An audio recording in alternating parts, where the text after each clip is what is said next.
So check it out, I got some new stuff. I am especially fond of this one.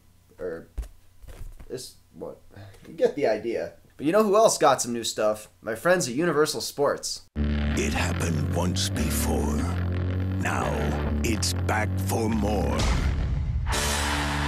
Bike-Nado 2, The Return.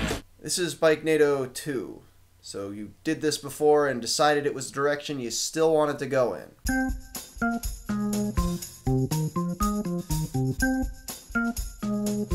I mean, seriously, is that a Sharknado reference?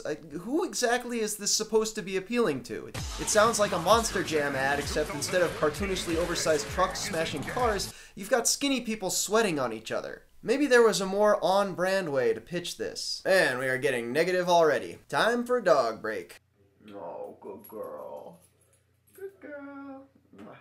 Evelyn Stevens of Specialized Lululemon won the Bulls Rentals Holland Ladies Tour, which is kind of a big deal. I mean, it's not that Stevens hasn't won like a billion races already, but most of them have always involved a longer TT or some climbs or a mixture of the two. But this one was built on a just okay finish in the prologue and then finding the right break on a twisty stage 4, then staying out of trouble on a technical stage 5, and then on stage 6, well okay, on stage 6 they went over the Iser Bosweg and the Cowberg twice, which is more of Stevens' traditional forte, but still, I like to see US-based riders get results in classics-ish racing.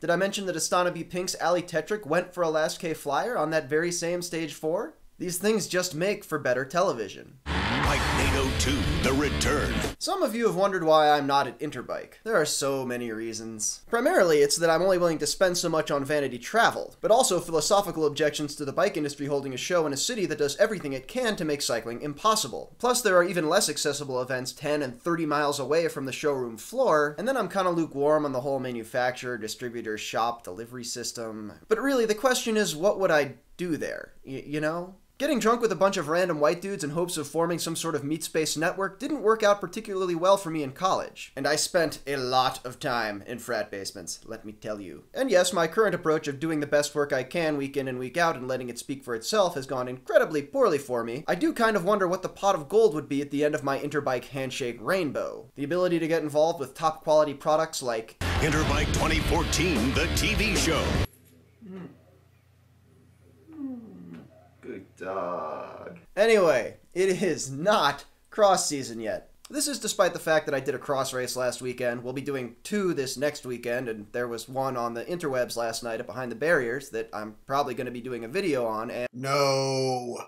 But it will be cross season by October, which should provide you sufficient motivation to register for the Cross of the North race, put on the 10th, 11th, and 12th of that month by this week's t-shirt donor, the First City Cycling Team. Not only does this Loveland, Colorado event feature equal prize money for men's and women's elite fields, and a kids play zone, and any number of vendors, but also I, and more importantly my friend Ernest Gagnon, who you've probably seen on Facebook, will be there in person. The event is also partnering with the Food Bank of Larimer County, so bring a canned good. Pre-reg is now open, links in the video description. The Tour of Britain was roundly ignored by the world's media this week, but come on, I mean, how do you stack up against not 1 but 2 reports of fisticuffs at the Vuelta, plus a GC race that gets more legit with every passing day? But still, there's been some good stuff at the TOB.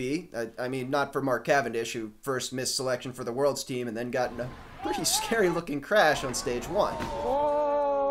But then again, it did leave the door open for teammate Mark Renshaw to take a rare sprint win, and also for teammate Mikhail Kwiatkowski to have a great day at the following stages, currently in the GC lead. I think we can safely add the Pole, who's had a breakout season despite some high-profile bad days, to our list of World Championship road race contenders. I mean, when the dude is on, he's on. Plus, Poland has qualified the maximum 9 starters for the race, thank you Rafał Majka, and likely lieutenant/dark horse Przemysław Niemiec is coming into form as well. World's prep is also underway on this side of the Atlantic, at the Grand Prix's... The